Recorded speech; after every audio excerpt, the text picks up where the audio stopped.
눈이 멀었어? 벽지지. 작은 방에 곰팡이 핀 데가 있어. 그거 좀 덮으라고. 지금요? 제가 어떻게 벽지를... 뭐가 어렵다고 그래? 풀 발라서 붙이면 되는 거지. 어디 대단한 기술이 필요해? 어머님, 저는 벽지 바르는 법을 모르겠어요. 게다가 허리도 너무 아파서... 아니, 이런 간단한 일도 못해. 허리가 아프다고? 내가 할까? 내 허리가 너보다 안 아프겠어? 무슨 소리야? 날씨가 더워서 그래? 어머니께 그게 무슨 태도야? 이제 그만할래. 도대체 나를 뭘로 보는 거야? 나도 이제 60 넘은 지 오래야 힘들다고 30년 넘게 시키는 대로 다 했어. 밥하고 빨래하고 청소하고 시부모님 모시고 하녀처럼 살았다고. 근데 이제는 못하겠어. 이런 망종이 다 있나? 내가 얼마나 널 아껴줬는데. 아껴줬다고요? 언제요? 처음 이 집에 왔을 때부터 지금까지 단 한 번도 저를 사람으로 대우해 주신 적 없잖아요. 사연을 듣고 난 후 각자의 의견을 댓글로 남겨주시기 바랍니다. 사소한 댓글이라도 사연자분에게 큰 힘이 될 수 있습니다. 각색될 수 있고 사연자분의 입장에서 구성될 수 있습니다. 김순애 여사는 남편과 결혼한 지 30년이 넘었습니다. 그녀는 60세가 된 지금까지도 시집살이에 시달리고 있었고, 그것은 현재 진행형이었습니다. 하루는 그녀가 부엌에서 설거지를 하며 한숨을 내쉬었습니다. 아이고, 이제 그만 좀 쉬었으면 환갑이 코앞인데 아직도 시집살이라니. 남편은 신문을 보며 무심하게 대답했습니다. 뭘 또 한숨이야? 누구나 다 사는 거지. 우리 어머니도 그렇게 살았잖아. 그녀는 말없이 그릇을 닦았습니다. 지긋지긋한 명절 문화를 없애고 싶었지만 1년에 2번씩 찾아오는 명절은 효자 남편 때문에 피할 수 없었습니다. 여보, 올해는 명절에 애들이랑 여행이나 가면 어때? 우리도 이제 나이가 있잖아. 뭔 소리야? 어머니가 얼마나 기다리시는데 명절에 안 내려가면 효도가 아니지. 김순애 여사는 황혼이혼을 생각할 정도로 지쳐 있었습니다. 최근에 결혼한 아들과 며느리가 자신과 같은 일을 반복하지 않기를 바랐습니다. 저녁을 준비하며 그녀는 아들에게 전화를 걸었습니다. 아들, 잘 지내지? 요즘 며느리는 어때? 엄마, 다들 잘 지내요. 민지는 요새 회사 일이 바빠서 좀 힘들어해요. 그렇구나. 너희는 명절에 꼭 시댁에 가지 않아도 돼. 여행도 가고 신혼집에서 쉬어도 되는 거야. 엄마, 왜 그런 말씀을 하세요? 당연히 인사드려야죠. 아니다. 난 너희가 우리처럼 살지 않았으면 해. 환갑을 바라보는 나이에 그녀는 아직까지 며느리 도리를 강요받고 있었으며 시집에서는 가정부처럼 그녀를 부렸습니다. 모든 음식 준비와 설거지는 기본이고 시집 청소까지 도맡아 했던 지난 35년의 세월 동안 이제는 허리가 아파 병원에 다니는데도 시어머니에게 모욕적인 말을 들어야 했습니다. 전화를 끊고 김순애 여사는 창밖을 바라보았습니다. 꽃이 피는 봄이 오고 있었지만 그녀의 마음은 여전히 겨울이었습니다. 다가오는 명절을 생각하니 벌써부터 가슴이 답답했습니다. 그녀는 물 한 잔을 들이켰습니다. 이번만 참자. 다음엔 꼭 안 갈 거야. 하지만 그런 다짐은 몇 년째 반복되고 있었습니다. 남편은 텔레비전을 보며 웃고 있었고 그녀는 조용히 저녁 준비를 계속했습니다. 창문 너머로 이웃집의 할머니가 산책을 나가는 모습이 보였습니다. 자유롭게 보이는 그 모습이 부러웠습니다. 김순애 여사는 지금도 시어머니를 처음 만났던 그날을 생생히 기억했습니다. 그녀의 시어머니는 강원도 산골 마을에서도 까다롭기로 소문난 인물이었습니다. 처음 인사를 드리러 갔던 날, 남편은 들뜬 목소리로 말했습니다. 어머니가 정말 좋으신 분이야. 너무 긴장하지 마. 하지만 현관문을 열고 들어서는 순간, 그녀는 이상한 분위기를 감지했습니다. 시어머니는 큰아들 부인을 향해 손가락질하며 목소리를 높이고 있었습니다. 이 반찬은 왜 이 모양이야? 내가 몇 번이나 말했어. 소금간은 이렇게 하는 게 아니라니까. 큰동서는 고개를 숙인 채 아무 말도 하지 못했습니다. 김순의 여사는 그 모습을 보며 등줄기에 식은땀이 흘렀습니다. 저녁 식사 내내 시어머니는 큰동서를 향한 잔소리를 멈추지 않았고 그녀는 그 자리에서 굳어버렸습니다. 집으로 돌아오는 길, 약혼자는 어색한 웃음을 지었습니다. 어머니가 오늘 좀 피곤하셨나 봐. 원래는 저러시지 않아. 정말 형님에게 하시는 말씀이 좀 아, 형수님은 좀 소심해서 그래. 어머니가 잘 되라고 하시는 말씀이야. 하지만 김순의 여사는 직감적으로 앞으로의 결혼 생활이 순탄치 않을 것임을 느꼈습니다. 시골에 내려갈 때마다 이웃 주민들이 그녀를 보며 안쓰러운 표정을 짓는 것도 이해할 수 있었습니다. 순애 씨 어머님 모시기 힘들지? 우리 동네에선 다 알아. 저 댁 며느리는 고생한다는 거. 마을 슈퍼 할머니의 말씀에 그녀는 쓴웃음만 지을 뿐이었습니다. 시부모가 며느리를 하인처럼 부리는 게 당연시되던 시절이었지만 그녀의 시어머니는 그 중에서도 특히 심했습니다. 결혼 후 첫 명절, 그녀는 새벽부터 밤늦게까지 부엌에 서 있어야 했습니다. 시어머니는 옆에서 계속 잔소리를 했습니다. 손이 그렇게 느려서 어쩌니? 우리 집은 명절 음식이 많단다. 빨리빨리 해야지. 남편에게 도움을 청했지만 돌아온 것은 한숨뿐이었습니다. 어머니가 원래 그러셔. 내가 뭐 어떡하라고. 좀만 참자. 그 좀만이 30년을 넘어 지금까지 이어졌습니다. 이제 김순의 여사도 60세, 환갑을 바라보는 나이가 되었습니다. 어느 날 거울을 보며 그녀는 자신의 얼굴에 깊게 팬 주름을 발견했습니다. 남편을 사랑해서 시작한 결혼이었지만 지금은 그 선택 자체가 잘못된 것은 아니었는지 의심이 들었습니다. 남편을 바라보면 한때 사랑했던 청년의 모습은 온데간데 없고 그저 어머니 말만 듣는 꼭두각시 같았습니다. 시어머니의 생신날 또다시 강원도로 향하는 차 안에서 그녀는 창밖을 바라보며 생각했습니다. 이 길을 앞으로 얼마나 더 오가야 할까? 뒷자리에서는 손자가 즐겁게 노래를 부르고 있었고 남편은 운전에 집중하고 있었습니다. 그녀의 한숨 소리는 아무도 듣지 못했습니다.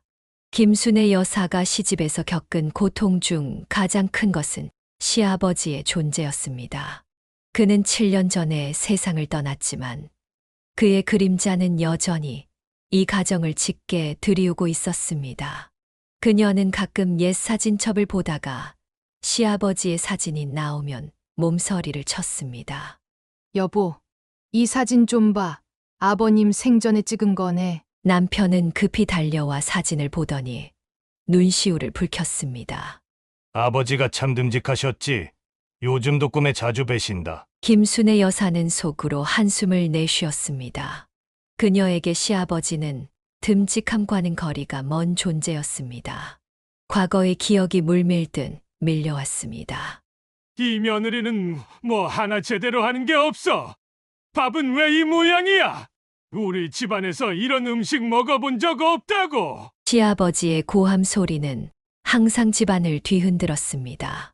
3시간 거리의 시골집까지 매달 내려가야 했고 그때마다 그녀는 온갖 비난을 견뎌야 했습니다. 아버지, 순애가 열심히 하는 거예요. 요새 일도 바쁘고. 남편의 변명 같은 말은 늘 시아버지의 분노에 묻혀버렸습니다. 뭐 내가 지금 계집애 편들어?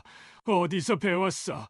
그런 버릇은 너 요즘 집안 어른 공경할 줄 모르는구나. 그러면 남편은 즉시 꼬리를 내렸습니다. 시아버지 앞에서는 아무리 50대 중년 남성이라도 여전히 어린아이 같았습니다. 어느 날 밤 시골집에서 돌아오는 차 안에서 김순의 여사는 용기를 내어 물었습니다. 여보, 우리가 이렇게 살아야 할까? 난 정말 지쳤어. 뭘 또 그래? 부모님 모시는 게 자식된 도리지. 모시는 거랑 학대당하는 건 달라. 난 늘 시집에서 하녀 취급받는 거 몰라? 남편은 핸들을 꽉 쥐며 대꾸했습니다. 난 우리 부모님과 등 돌리고 살 수 없어. 알잖아, 형님도 똑같이 부모님 말씀만 듣잖아. 형제가 똑같아. 다 효자병 걸렸어. 남편이 갑자기 차를 세웠습니다. 그의 눈에는 분노가 서려 있었습니다. 효자병. 그게 뭐야? 부모님 공경하는 게 병이라고? 뭔 친정에도 안 가면서 왜 우리 집에만 그래? 김순의 여사는 말문이 막혔습니다. 부모님은 이미 돌아가셨고 형제자매도 멀리 살고 있었습니다. 그녀에게는 이 가정밖에 없었습니다. 시골집에서는 시숙도 시아버지와 다를 바 없었습니다. 형님이 암으로 세상을 떠난 후 시숙은 더욱 까다로워졌습니다. 명절이면 언제나 김순의 여사만 부엌에 홀로 남겨져 있었습니다. 형님은 운이 좋았어. 먼저 가셔서. 가끔 그런 생각이 들다가도 죄책감에 얼른 마음을 다잡곤 했습니다. 그녀도 알고 있었습니다. 남편의 여동생이 어릴 때 사고로 죽은 뒤 시어머니가 아들들에게 쏟는 집착적인 사랑이 어디서 비롯된 것인지를. 우리 딸이 살아있었으면 지금쯤 30이 넘었을 텐데. 시어머니가 가끔 중얼거리는 말을 들으면서도 그 슬픔이 며느리를 괴롭히는 이유가 될 수는 없다고 생각했습니다. 더욱이 시어머니는 딸을 잃은 슬픔을 거의 표현하지 않았습니다. 저녁 식사 후 김순의 여사는 문득 남편에게 물었습니다. 여보, 여동생 이야기 좀 해줄래? 어떤 아이였어? 남편은 잠시 놀란 표정을 지었다가 천천히 말했습니다. 뭐 그냥 활달했어. 웃음도 많고. 근데 갑자기 왜? 그냥 궁금해서. 시어머니는 거의 이야기하지 않으시잖아. 어머니는 그때 너무 힘드셨어. 지금도 아마 그 상처가 다 아물지 않으신 것 같아. 그녀는 고개를 끄덕였습니다.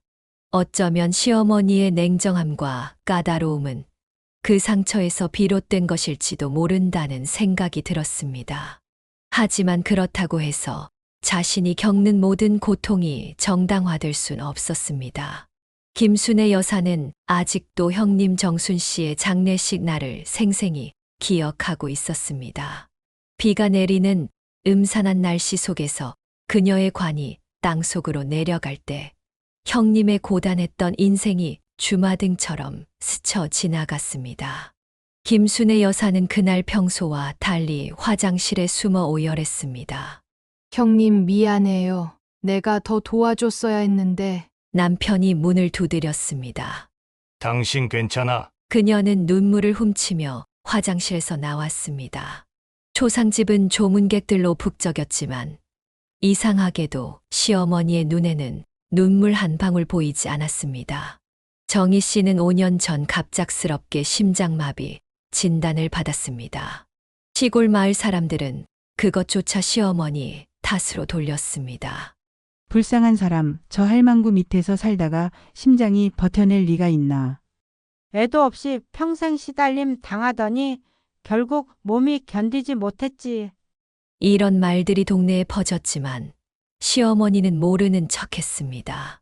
아니, 어쩌면 알면서도 무시했는지도 모릅니다. 장례식 이틀 후 김순의 여사는 시숙과 우연히 마주쳤습니다. 그의 눈은 충혈되어 있었고 얼굴은 평소보다 더 창백했습니다. 아주버님, 괜찮으세요? 좀 쉬세요. 시숙은 한참을 말없이 앉아 있다가 겨우 입을 열었습니다. 내가 정의를 더 챙겨줬어야 했는데.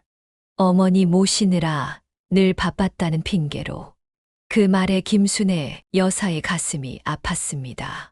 시숙도 남편과 똑같은 효자병을 앓고 있었습니다. 부모님만 우선시하느라 정작 자기 배우자는 돌보지 못했던 것입니다. 어느 날 저녁 남편과 함께 차를 타고 가다가 김순의 여사는 조심스럽게 물었습니다.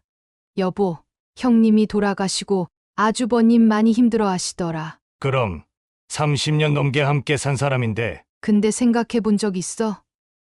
형님이 왜 그렇게 일찍 가셨는지. 남편은 운전대를 꽉 쥐었습니다. 갑자기 왜 그런 얘기를 해? 사람이 다 때가 되면 가는 거지. 동네 사람들은 시어머님 때문이라고 수군거려. 자식이 없다고 평생 구박받고. 헛소리 마.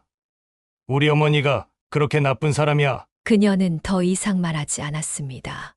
남편은 결코 이해하지 못할 것이었습니다. 장례식 후 한 달이 지났을 때 김순애 여사는 시어머니가 정희 씨의 방을 뒤지는 것을 발견했습니다. 어머님, 뭐 하세요? 아, 온 김에 좀 정리하려고 이제 필요 없는 물건들이니까. 그 말에 김순애 여사는 가슴이 철렁 내려앉았습니다. 정희 씨가 세상을 떠난 지 겨우 한 달밖에 되지 않았는데 시어머니는 마치 집안 청소하듯 그녀의 흔적을 지우려 했습니다. 좀 더 기다려도 되지 않을까요? 아직 형님도 마음을 정리하지 못하셨을 텐데. 뭘 그렇게 오래 끌어? 사람이 가면 물건도 정리해야지. 이게 다 차지하고 있으면 어떡해. 김순애 여사는 조용히 방을 나왔습니다. 시어머니에게는 며느리가 그저 집안일을 하는 도구일 뿐이었습니다. 죽어서도 평안히 쉬지 못하는 정희 씨가 불쌍했습니다. 집으로 돌아가는 길, 그녀는 남편에게 말했습니다. 난 죽어도 너희 집 묘지에 묻히기 싫어. 남편은 놀란 표정으로 그녀를 바라보았습니다. 갑자기 무슨 소리야? 형님처럼 살다가 형님처럼 죽고 싶지 않아. 내가 언제 죽든 내 고향에 묻어줘. 그날 밤 김순애 여사는 꿈에서 정희 씨를 만났습니다. 꿈속에서 정희 씨는 웃고 있었습니다. 그 모습이 너무 평화로워 보여서 오히려 더 슬펐습니다. 자식이 없어 평생 구박받으며 살았던 정희 씨. 60대의 젊은 나이에 세상을 떠난 그녀를 생각하며 김순애 여사는 자신의 삶도 되돌아보게 되었습니다. 김순애 여사의 평온했던 일상은 어느 화요일 오후 갑작스러운 전화벨 소리와 함께 깨졌습니다. 그녀가 전화를 받자마자 시어머니의 날카로운 목소리가 수화기를 타고 흘러나왔습니다. 순애야, 호연이가 다음 달에 결혼한데 너는 알고 있었니? 김순애 여사는 잠시 당황했습니다. 아들이 결혼 이야기를 꺼낸 적은 있었지만 이렇게 급작스럽게 진행될 줄은 몰랐습니다. 네. 호연이가 여자친구 있다고는 했는데 결혼 날짜까지 정했다고는. 시어머니의 목소리가 더욱 날카로워졌습니다. 이게 무슨 소리야? 내 손자가 결혼한다는데 왜 소식이 없어? 너희들 다 알고 있으면서 나만 모르게 하는 거야? 아니에요. 어머님, 저도 방금 알았어요. 호연이한테 물어볼게요. 물어보긴 뭘 물어봐. 이번 주말에 당장 내려와. 결혼 준비 얘기도 해야 하고 집안 어른으로서 내가 봐야지. 김순애 여사는 한숨을 삼키며 대답했습니다. 호연이가 바쁘다고 하면 어떡하죠?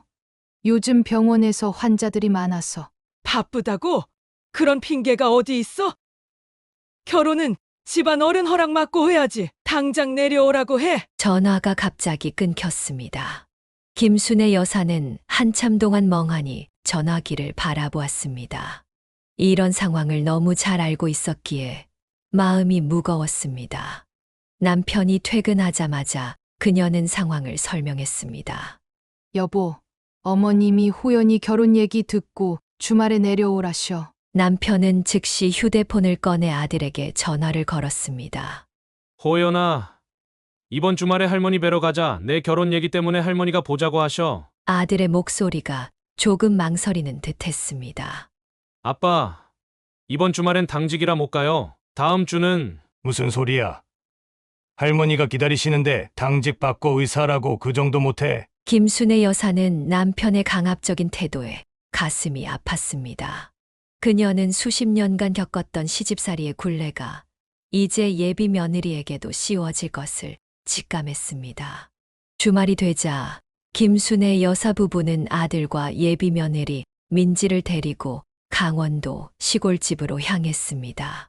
차 안에서 민지는 조용히 창밖을 바라보고 있었습니다. 민지야, 우리 시어머님이 좀 까다로우실 수 있어. 너무 마음 쓰지 마. 김순의 여사가 조심스럽게 말했지만 그녀의 경고는 현실에 비하면 너무나 약한 것이었습니다. 시골집에 도착하자마자 시어머니는 민지를 훑어보며 말했습니다. 이렇게 말랐어? 우리 집안은 자식 낳기 힘들었는데 너는 괜찮겠어? 민지의 얼굴이 창백해졌고 호연은 불편한 기색을 감추지 못했습니다. 저녁 준비 시간, 시어머니는 민지를 부엌으로 불러 이것저것 시키기 시작했습니다. 저기 상추 씻어서 놔라. 김순의 여사가 막으려 했지만 시어머니는 들은 척도 하지 않았습니다. 앞으로 이 집 며느리 될 사람인데 미리 배워둬야지. 저녁 내내 민지는 부엌 일을 도맡아 했고 서울로 돌아오는 차 안에서 그녀는 완전히 지쳐 보였습니다. 호연이 조용히 말했습니다. 엄마, 다시는 저 집에 안 가요. 민지가 너무 힘들어해요. 김순의 여사는 아들의 손을 꼭 잡았습니다. 알아. 엄마도 내 마음 이해해. 민지가 결혼 안 한다고 해도 억울하지 않을 거야. 그러나 다행히도 호연은 자신의 아버지와 달랐습니다. 그는 약혼자를 보호하겠다는 의지가 강했고 시어머니의 압박에도 굴하지 않았습니다. 결국 호연과 민지는 결혼했습니다. 그리고 행복한 소식이 곧 찾아왔습니다. 민지가 임신한 것입니다. 이 소식은 시골에 내려가지 않아도 되는 완벽한 핑계가 되었습니다. 의사 선생님이 민지 상태가 불안정해서 장거리 이동은 삼가라고 하셨어요. 호연이 전화로 할머니께 전하자 시어머니는 불만을 터뜨렸지만 손주의 건강 앞에서는 어쩔 수 없었습니다.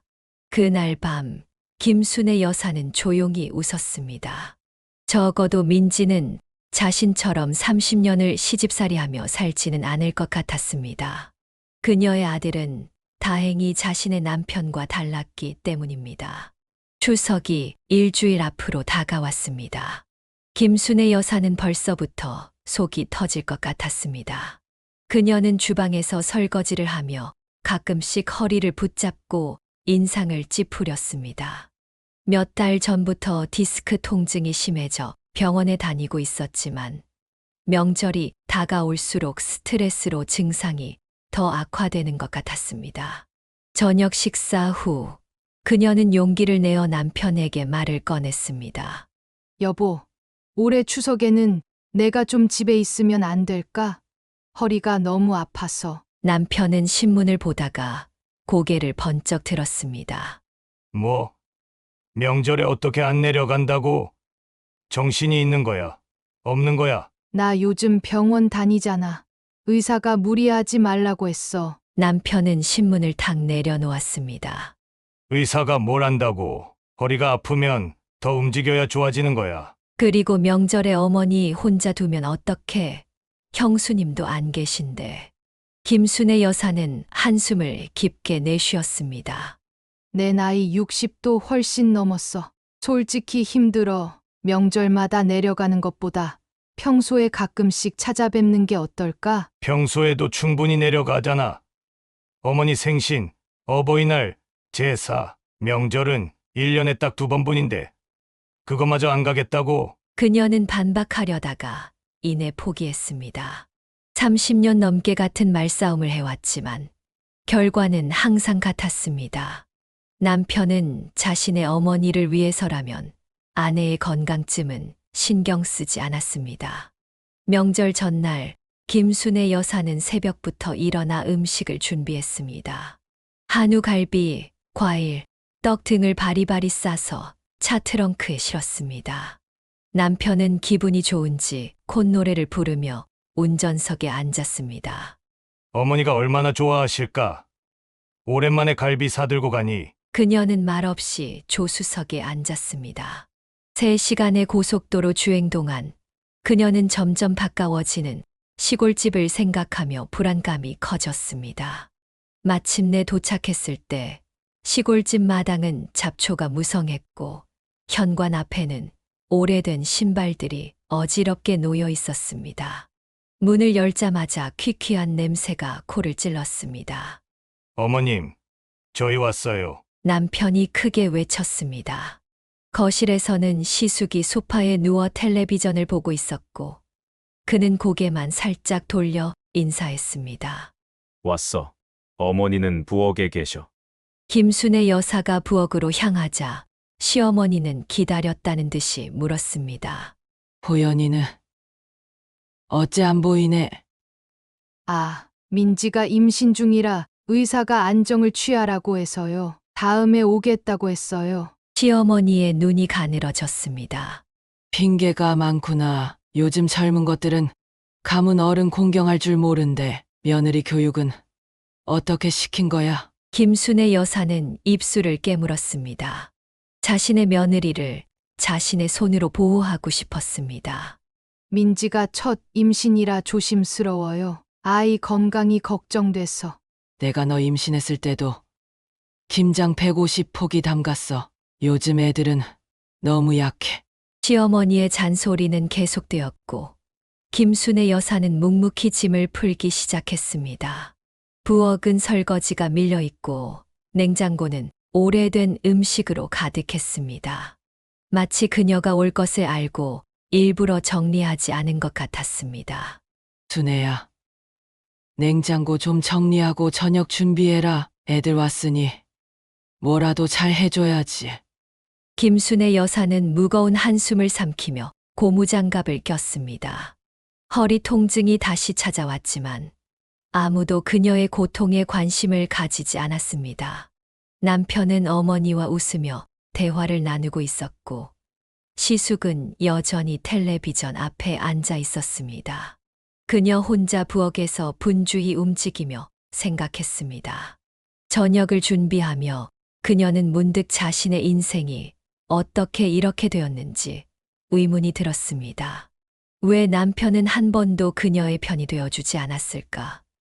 왜 그녀는 이 굴레에서 벗어나지 못했을까? 창밖으로 석양이 지고 있었습니다. 그녀는 잠시 손을 멈추고 그 붉은 빛을 바라보았습니다. 마치 그녀의 삶처럼 오늘도 서서히 저물어가고 있었습니다. 김순의 여사의 시골집에서의 하루는 새벽부터 시작되었습니다. 아직 해도 뜨지 않은 이른 아침, 시어머니가 일부러 그릇을 부딪히는 소리에 잠에서 깼습니다. 그녀는 허리 통증을 느끼며 천천히 몸을 일으켰습니다. 옆에서는 남편이 코를 골며 깊은 잠에 빠져 있었습니다. 부엌으로 나가자 시어머니가 기다렸다는 듯이 말했습니다. 아이고, 드디어 일어났네. 다 뜨겠다. 이 시간까지 자고. 시계는 겨우 새벽 5시 30분을 가리키고 있었습니다. 어머님, 일찍 일어나셨네요. 제가 뭐부터 도와드릴까요? 우선 이 냉장고 좀 정리해. 너희가 가져온 갈비랑 음식들 넣을 자리가 없어. 김순의 여사는 가지고 온 아이스박스를 열고 한우 갈비와 과일들을 꺼냈습니다. 그러나 시어머니가 말한 대로 냉장고는 이미 오래된 반찬통과 음식물로 가득 차 있었습니다. 이걸 다 버려도 될까요? 유통기한이 한 달 지났는데. 버리긴 뭘 버려. 아직 먹을 수 있어. 그냥 구석에 밀어 넣어. 한숨을 삼키며 김순의 여사는 꽉 찬 냉장고를 무리해서 정리했습니다. 그런 다음에는 바로 아침 식사 준비에 들어갔습니다. 오늘 뭐 해먹을 거냐? 아범이 명절에 왔는데 뭐 특별한 것 좀 해줘. 어제 저녁에 갈비 해드렸잖아요. 아침은 가볍게 미역국에 밥 어떨까요? 뭐? 명절에 그게 뭐야? 전부쳐, 호박전, 김치전, 그리고 생선전도 부쳐. 김순의 여사는 말없이 냉장고에서 재료들을 꺼내기 시작했습니다. 손은 바쁘게 움직였지만 머릿속은 복잡했습니다. 왜 나는 이렇게 살고 있지? 내가 뭘 잘못했길래. 아침 식사를 마친 후 그릇을 치우는 동안 시어머니는 또 다른 일거리를 던졌습니다. 점심에는 갈비찜 좀 해라. 여기 아이스박스에서 꺼낸 한우로 김순애 여사가 설거지를 하는 동안 남편과 시숙은 거실에서 신문을 보며 담소를 나누고 있었습니다. 그녀는 허리 통증이 심해져 잠시 의자에 앉았습니다. 여보, 물 좀 가져다 줄래? 남편은 망설임 없이 대답했습니다. 저기 냉장고에 있잖아. 조금만 일어나면 되는데. 그 말에 시어머니가 끼어들었습니다. 아이고, 우리 아들 목마르댄다. 물 좀 떠다 줘라. 김순애 여사는 무거운 발걸음으로 냉장고에서 물을 꺼내 남편에게 건넸습니다. 시어머니의 눈에서는 이런 것도 못해주나라는 비난이 읽혔습니다. 점심 식사 준비도 그녀 혼자서 해야 했습니다.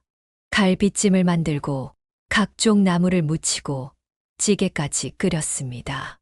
손은 쉴 새 없이 바빴고 허리는 점점 더 아파왔습니다. 어머님, 잠시 앉아서 쉬어도 될까요? 허리가. 아이고, 그렇게 앉아만 있으면 일이 언제 끝나니? 나도 허리 아프다. 내 나이가 몇인데. 너보다 훨씬 많잖아. 시어머니의 말에 김순애 여사는 다시 일어나 요리를 계속했습니다. 점심 식사가 끝나고 설거지를 마치자 곧바로 저녁 준비에 들어가야 했습니다. 내일이 차례니까 오늘 미리 준비해둬야 해. 제사상에 올릴 나물 다듬어 놓고 전 부칠 준비도 해둬. 하루 종일 부엌에서 서 있던 김순애 여사는 저녁 식사 때 겨우 가족들과 함께 앉을 수 있었습니다. 그녀가 정성껏 차린 밥상이었지만 시어머니는 만족스럽지 않은 듯 했습니다. 이 반찬은 뭐야? 맛이 싱겁네. 소금도 제대로 못 넣어? 죄송해요. 남편이 요새 혈압이 있어서 싱겁게 했어요. 아이고, 그럼 따로 해주던가. 명절에 이게 뭐야? 김순애 여사는 목구멍에 뜨거운 것이 올라오는 것을 느꼈습니다. 60세의 나이에 이런 대접을 받아야 하는 현실이 너무 서글펐습니다. 여보, 반찬 맛있는데 평소보다 더 잘했네. 드디어 남편이 그녀의 편을 들어주는가 싶었지만 시어머니의 한마디에 모든 것이 물거품이 되었습니다. 그래? 내 입맛이 까다로운가 보다. 근데 순애야, 너 요새 살 빠진 것 같다. 그러니까 아범 밥상도 제대로 못 차리지. 남편은 어머니의 말에 더 이상 반박하지 않았고 김순애 여사는 고개를 숙였습니다. 저녁 식사 후에도 그녀는 홀로 설거지를 해야 했습니다. 남편은 형과 함께 옛날 이야기를 나누며 웃고 있었고 시어머니는 텔레비전을 보고 있었습니다. 밤이 깊어 겨우방으로 들어간 김순애 여사는 이불 위에 쓰러지듯 누웠습니다. 남편이 방에 들어와 물었습니다. 왜 그래? 많이 피곤해. 응. 허리가 너무 아파. 그래도 어머니가 좋아하시잖아. 우리가 왔다고. 김순애 여사는 대답하지 않았습니다. 어머니는 좋아하실지 몰라도 나는 점점 죽어가고 있어. 그녀는 속으로 생각했습니다. 하지만 그런 말을 입 밖으로 내뱉을 용기는 없었습니다. 결국 그날도 언제나처럼 모든 것을 삼키고 눈을 감았습니다. 차례 당일 김순애 여사는 전날의 고된 준비와 늦은 취침으로 한숨도 자지 못한 것 같았습니다. 그런데도 남편과 시숙, 시어머니와 다르게 그녀만 새벽부터 일어나야 했습니다. 부엌에서 들려오는 냄비 소리가 의도적으로 그녀를 깨우는 신호음이었습니다. 이게 무슨 소린가? 그녀가 부엌에 들어서자 시어머니는 이미 서류를 펼쳐놓고 무언가를 검토하고 있었습니다. 드디어 일어났네. 여기 봐. 이게 우리 집안 전통 진설도야. 이대로 차례상 차려야 해. 김순애 여사는 눈을 비비며 종이를 살펴보았습니다. 복잡하게 그려진 차례상 배치도였습니다. 어머님, 작년에도 제가 차렸잖아요. 뭐? 작년에 내가 차린 거 보고 우리 선조님들이 얼마나 실망하셨겠어. 올해는 제대로 좀 해. 허리를 펴기도 힘든 상태로 그녀는 차례 음식을 준비했습니다. 작년과 똑같이 차렸는데도 시어머니는 끊임없이 잔소리를 했습니다. 과일은 저렇게 놓는 게 아니야. 조상님께 이런 무례가 어디 있어? 어머님, 작년에도 이렇게 놨는데요. 내가 잘못 기억하는 거야. 나이 먹더니. 기억력도 떨어지나? 김순애 여사는 입술을 깨물었습니다. 시어머니가 내민 종이에도 분명히 과일은 지금 자신이 놓은 대로 배치하게 되어 있었습니다. 하지만 말대꾸는 상황을 더 악화시킬 뿐이었습니다. 마침내 차례상이 완성되었을 때 남편과 시숙이 방에서 나왔습니다. 두 사람은 상을 보며 만족스럽게 고개를 끄덕였습니다. 어머니, 상이 참 좋네요. 시숙의 말에 시어머니는 자랑스럽게 웃었습니다. 그럼 내가 아침부터 준비했지. 김순애 여사는 뒤에서 눈을 크게 떴습니다. 시어머니는 지시만 했을 뿐 손 하나 까딱하지 않았던 것을 누구보다 잘 알고 있었습니다. 하지만 그저 묵묵히 따뜻한 물을 떠다 드릴 뿐이었습니다. 차례가 시작되었고 남편과 시숙은 정중하게 절을 올렸습니다. 김순애 여사는 제사 내내 뒤에서 서서 술을 따르고 음식을 나르는 역할만 했습니다. 어쩌다 남편이 그녀를 돌아보며 미소를 지었지만 그것은 아내에 대한 감사보다는 차례가 원활하게 진행되는 것에 대한 안도감으로 보였습니다. 형님, 이제 삼원하셔야죠. 남편의 말에 시숙이 다시 절을 했습니다. 김순애 여사는 뒤에서 쟁반을 들고 기다렸습니다. 이 집에서 그녀는 가족의 일원이 아닌 일꾼 같은 존재라는 느낌이 강하게 들었습니다. 차례가 끝나고 모두가 가벼운 다과를 즐기는 동안 김순애 여사는 홀로 차례상을 치웠습니다. 설거지는 그녀의 몫이었고 남편과 시숙은 거실에서 옛날 이야기를 나누고 있었습니다. 이거 받아. 갑자기 시어머니가 나타나 김순애 여사에게 무언가를 내밀었습니다. 약봉지였습니다. 이거 허리에 좋다더라. 그 순간 김순애 여사는 잠시 당황했습니다. 시어머니가 자신의 허리 상태를 신경 써준 것이 처음이었습니다. 감사합니다, 어머님. 하지만 다음 순간 시어머니의 말이 그녀의 마음을 다시 얼어붙게 했습니다. 설거지 끝나면 마당도 좀 쓸어. 작년보다 더럽네. 뜨거운 물에 장시간 손을 담그다 보니 손가락이 주름져 있었습니다. 설거지를 하면서 문득 자신의 처지가 서글퍼졌습니다. 이제 환갑을 앞둔 나이에도 여전히 이렇게 시집살이를 하고 있다니. 여보, 허리 괜찮아? 남편이 부엌에 들어와 물었습니다. 김순애 여사는 잠시 희망을 품었습니다. 혹시 도와주려는 걸까? 많이 아파. 너무 오래 서 있어서. 그래? 내가 어머니한테 물어볼 게 어머니가 좋은 약 알고 있을지도 모르지? 그녀의 희망은 순식간에 물거품이 되었습니다. 남편은 도울 생각은 전혀 없었고 단지 어머니에게 다시 물어보겠다는 것뿐이었습니다. 허리를 짚으며 힘겹게 마지막 그릇을 닦았을 때 김순애 여사의 마음속에는 분노가 끓어올랐습니다. 이건 가족이 아니었습니다. 그녀는 그저 이 집의 하인에 불과했습니다. 김순애 여사는 설거지를 마치고 간신히 의자에 주저앉았습니다. 온몸이 쑤시고 아팠습니다. 특히 허리는 찌르는 듯한 통증이 계속되었습니다. 그녀는 잠시 눈을 감고 깊게 숨을 들이쉬었습니다. 잠시라도 쉬고 싶었습니다. 그때 시어머니가 무언가를 들고 부엌으로 들어왔습니다. 김순애 여사는 눈을 떴고 시어머니의 손에 들린 것을 보고 눈을 의심했습니다. 벽지 요리였습니다. 순애야, 이거 좀 발라줘. 김순애 여사는 어리둥절해서 벽지를 바라보았습니다. 이게 뭐예요, 어머님? 눈이 멀었어? 벽지지. 작은 방에 곰팡이 핀 데가 있어. 그거 좀 덮으라고. 지금요?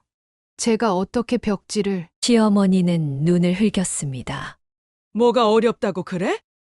풀 발라서 붙이면 되는 거지. 어디 대단한 기술이 필요해? 김순애 여사는 고개를 저었습니다.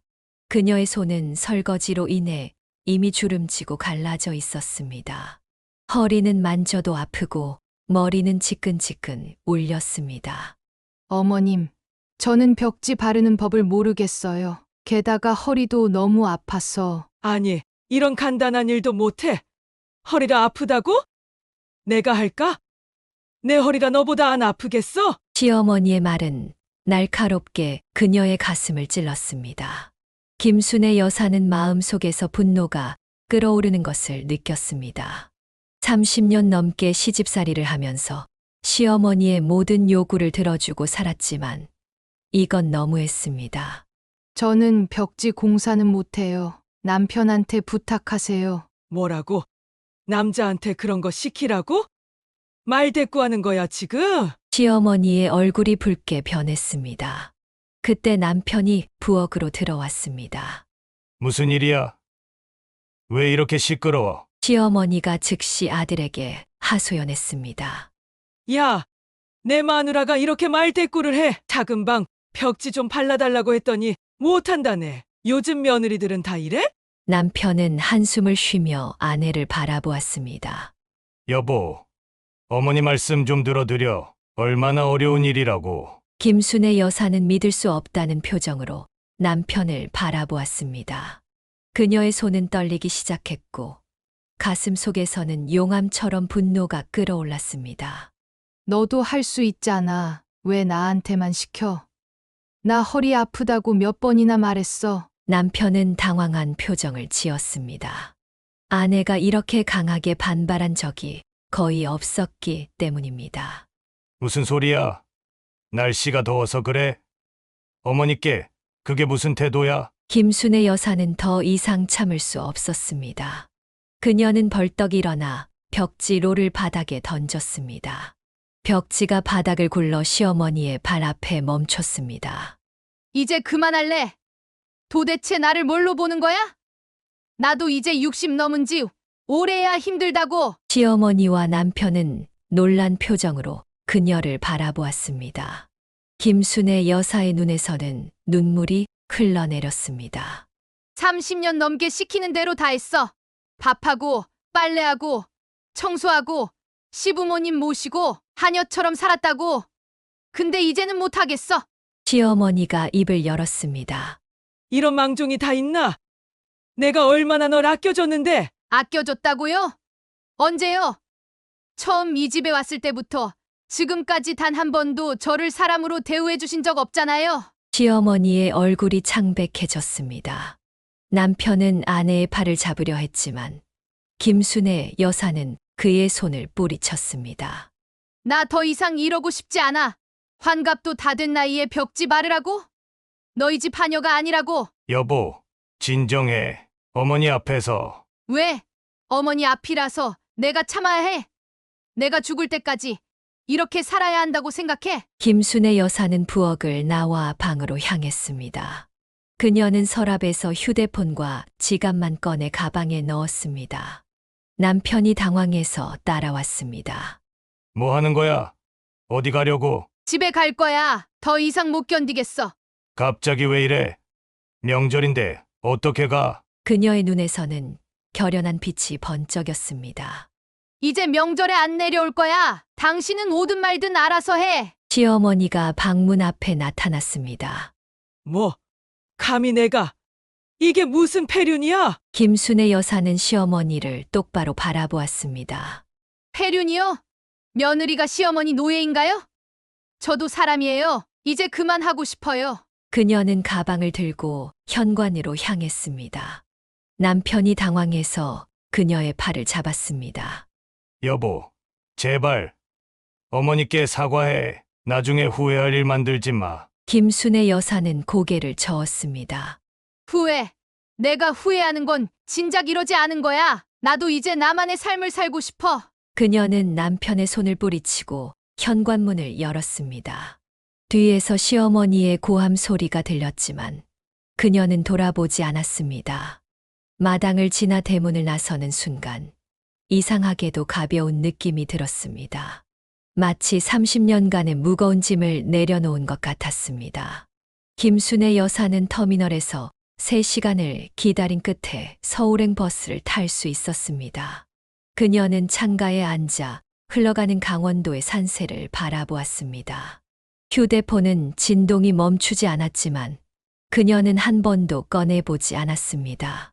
마음속 깊은 곳에서 무언가가 끊어지는 느낌이 들었습니다. 집에 도착하자 그녀는 모든 통화를 차단했습니다. 시어머니의 전화가 끊임없이 왔지만 그녀는 한 번만 받았을 뿐입니다. 내가 어떻게 이럴 수 있어? 당장 내려와서 사과해. 죄송합니다만 저는 이제 그만두겠습니다. 더 이상의 전화는 받지 않을 거예요. 그녀는 시어머니의 분노에 찬 목소리를 끊어버렸고 이후 모든 연락을 차단했습니다. 남편은 하루 더 시골에 머물다 돌아왔습니다. 그의 표정은 지쳐 있었고 분노가 서려 있었습니다. 도대체 무슨 생각이야? 어머니가 얼마나 상처받으셨는지 알아? 난 30년 동안 상처받았어. 이제 그만하려고. 남편의 얼굴이 붉게 변했습니다.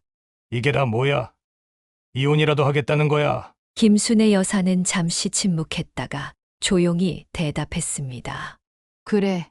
너희 집 식모 노릇 안 할 거라면 이혼해도 상관없어. 그 말에 남편은 크게 놀랐습니다. 그는 아내가 이렇게까지 결심할 줄은 몰랐던 것 같았습니다. 그러더니 갑자기 풀이 죽어 소파에 주저앉았습니다. 당신 진짜 날 버리겠다는 거야. 버린다기보다는 나를 찾으려는 거야. 60년 살면서 30년을 남의 집 하녀처럼 살았어. 이제는 김순애로 살고 싶어. 다음 날 김순애 여사는 이혼 서류를 준비했습니다. 남편이 그것을 보고 경악했지만 그녀의 눈빛은 바뀌지 않았습니다. 결국 남편은 더 이상 그 이야기를 꺼내지 않았고 마치 금기어가 된 것처럼 두 사람 사이에서 이혼 이야기는 사라졌습니다. 시간이 흘러 1년 후 며느리 민지가 아들을 낳았습니다. 호연과 민지는 추석에 김순애 여사의 집에 오겠다고 전화했습니다. 어머니, 이번 추석에 손자 데리고 찾아뵐게요. 오지 마, 민지야. 네. 왜요? 추석은 여행 가기 좋은 날이야. 나도 제주도 갈 거고. 너희도 호연이랑 아기 데리고 좋은 데 가서 쉬어. 하지만 명절인데. 명절이 뭐 특별해? 그냥 쉬는 날이지. 너도 이제 시집살이 하지 말고 너희 가족끼리 행복하게 지내. 전화를 끊고 김순애 여사는 만족스럽게 웃었습니다. 민지에게 자신과 같은 고통을 물려주지 않을 수 있어 기뻤습니다. 그로부터 한 달 후 시아버지의 제사가 있었습니다. 남편이 함께 가자고 애원했지만 그녀는 단호하게 거절했습니다. 난 안 갈 거야. 당신 혼자 가. 남편은 결국 혼자 시골로 내려갔고 그날 저녁부터 시어머니와 남편의 전화가 폭주했습니다. 하지만 김순애 여사는 전화기를 꺼버렸습니다. 다음 날 돌아온 남편은 피곤한 표정으로 웃기 같은 소식을 전했습니다. 어머니가 제사상을 거의 못 차렸어. 황태포 몇 개에 과일 몇 개, 시장에서 사온 나물 몇 가지가 전부였대. 김순애 여사는 냉소적으로 웃었습니다. 그럼 다음부터는 제사도 명절도 없어지겠네. 그 말에 남편이 얼굴을 붉히며 화를 냈습니다. 당신이 가서 해주면 되잖아. 그게 뭐가 어려워? 내가 왜? 평생 했잖아. 이제는 당신이 하든지, 당신 어머니가 하든지 해. 난 이제 그만. 남편은 정말 화가 났지만 김순애 여사가 이혼 서류 파일을 슬쩍 들어보이자 입을 다물었습니다. 그 후로 시집 이야기는 완전히 금기가 되었습니다. 시간이 지나자 놀랍게도 시어머니가 남편을 통해 화해의 손길을 내밀었습니다. 어머니가 손자도 보고 싶으시대. 한 번만 내려가면 안 될까? 안 돼. 손자 보고 싶으면 어머니가 올라오시라고 해. 그 말에 남편은 더 이상 강요하지 못했고 점점 김순애 여사의 눈치를 보게 되었습니다. 30년간의 권력 관계가 뒤바뀐 것입니다. 이제 김순애 여사는 60대의 황금기를 맞이했습니다. 그녀는 취미 생활을 시작했고 친구들과 여행을 다니며 그동안 억눌러 왔던 자신의 삶을 찾아가고 있었습니다. 남편도 점차 변하기 시작했습니다. 그는 이제 집안일을 돕고 아내를 배려하는 법을 배우고 있었습니다. 그녀는 따뜻한 차를 한 모금 마셨습니다. 이제 그녀의 얼굴에는 편안함과 자유로움이 묻어났습니다. 한 번뿐인 인생, 남은 시간만큼은 자신을 위해 살기로 결심한 그녀의 선택은 옳았습니다. 두 번째 사연입니다. 김소희 씨는 평범한 중산층 가정에서 태어났습니다. 그녀의 부모님은 맞벌이를 하느라 항상 바빴고, 그래서 할머니가 소희와 오빠를 거의 키웠습니다. 출근 준비로 분주한 아침 시간, 부모님 대신 할머니가 소희의 머리를 빗어주고 등교 준비를 도왔습니다. 학교가 끝나고 집에 돌아오면 할머니는 항상 따뜻한 미소로 그녀를 맞이했습니다. 소희야, 학교 어땠어? 할머니가 내가 좋아하는 고구마 찐 거 있단다. 가방 내려놓고 먹어볼래? 소희는 할머니가 준비한 간식을 먹으며 학교에서 있었던 일들을 신나게 얘기했습니다. 그녀에게 할머니의 부엌은 세상에서 가장 안전하고 편안한 곳이었습니다. 할머니, 오늘 미술 시간에 선생님이 제 그림 제일 잘 그렸다고 칭찬해 주셨어요. 우리 소희가 그림도 잘 그리는구나. 할머니는 소희가 하는 모든 게 다 자랑스럽단다. 저녁 시간이 되면 세 사람은 작은 밥상에 둘러앉아 함께 식사를 했습니다. 할머니는 소희와 오빠가 좋아하는 반찬을 항상 하나씩 준비했고, 두 손주의 밥그릇에 반찬을 골고루 얹어 주었습니다. 부모님이 야근으로 늦게 들어오는 날이면 할머니는 소희와 오빠에게 옛날 이야기를 들려주었습니다. 소희는 할머니의 무릎을 베고 누워 그 이야기에 푹 빠져들곤 했습니다. 옛날 옛적에 착한 마음씨를 가진 소녀가 살았단다. 그 소녀는 우리 소희처럼 똑똑하고 예뻤지. 잠자리에 들 시간이 되면 할머니는 두 손주를 따뜻한 이불 속에 눕히고 자장가를 불러주었습니다. 그녀의 목소리는 비록 떨리고 나이 들었지만 소희에게는 가장 아름다운 음악이었습니다. 우리 소희 자장자장. 깊은 잠에 들거라. 할머니가 지켜줄게. 사랑스런 우리 아가. 주말이면 할머니는 소희와 오빠를 데리고 근처 공원으로 산책을 나갔습니다. 그녀는 비록 걸음이 느렸지만 손주들의 손을 꼭 잡고 자연의 아름다움을 가르쳤습니다. 할머니, 저 꽃 이름이 뭐예요? 그건 민들레란다. 씨앗이 바람을 타고 날아가서 어디든 새 생명을 피울 수 있지. 소희도 그렇게 어디서든 활짝 피어날 거야. 이런 일상이 모여 소희의 어린 시절을 채웠습니다. 그녀는 비록 부모님과 함께하는 시간은 적었지만 할머니의 넘치는 사랑 속에서 행복하게 자랐습니다. 할머니는 그녀에게 인생의 지혜와 타인을 배려하는 마음을 가르쳐 주었습니다. 소희가 자라면서 할머니의 주름진 손과 구부정한 허리가 모두 자신과 오빠를 위한 희생이었음을 조금씩 깨닫기 시작했습니다. 그 깨달음은 소희의 마음 속에 깊은 감사함으로 자리 잡았습니다. 할머니의 사랑은 소희 가족의 든든한 기둥이었고, 그녀의 따뜻한 품은 언제나 소희가 돌아갈 수 있는 안전한 피난처였습니다. 소희가 중학교에 입학한 그 해봄, 그녀의 가족에게 갑작스러운 불행이 닥쳤습니다. 평소와 다름없이 퇴근길에 오르던 소희의 어머니가 횡단보도를 건너다 신호를 무시하고 달려온 차에 치이는 큰 사고를 당했습니다. 다행히 목숨은 건졌지만 머리를 심하게 다쳐 지적장애 2급 판정을 받게 되었습니다. 병원 회의실에서 의사의 설명을 듣던 소희의 아버지는 망연자실한 표정으로 고개를 떨구었습니다.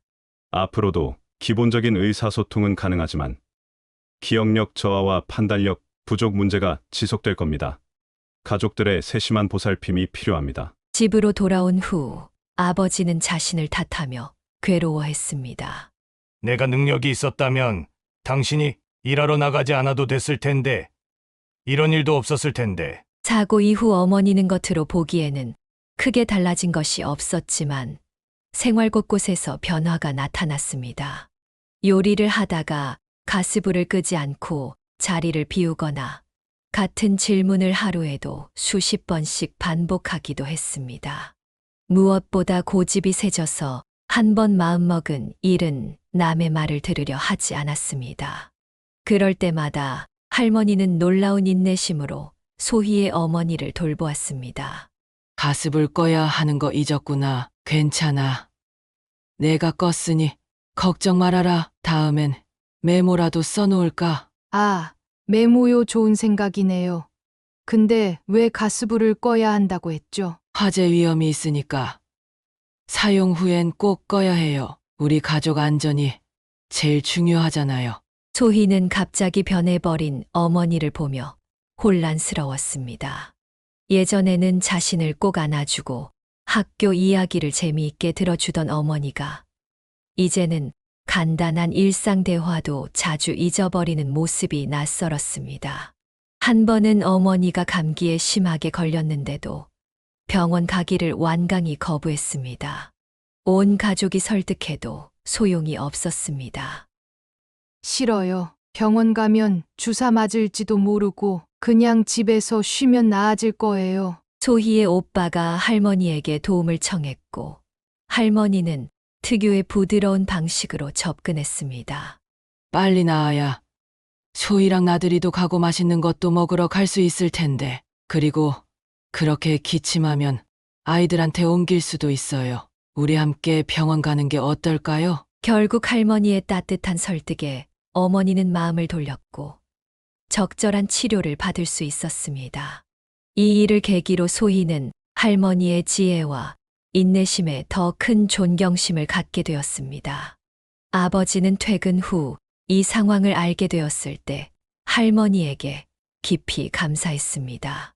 어머님, 정말 감사합니다. 제가 집에 없는 동안 이렇게 신경 써주시고 죄송한 마음뿐입니다. 무슨 소리예요? 내 며느리가 내 딸이나 다름없는데 당연히 챙겨야지. 아픈 사람을 따뜻하게 보살피는 게 가족이 할 일 아니겠어요? 할머니의 이러한 헌신은 소희에게 깊은 인상을 남겼습니다. 어려운 상황에서도 포기하지 않고 가족을 지키는 할머니의 모습은 소희가 살아가는데 중요한 본보기가 되었습니다.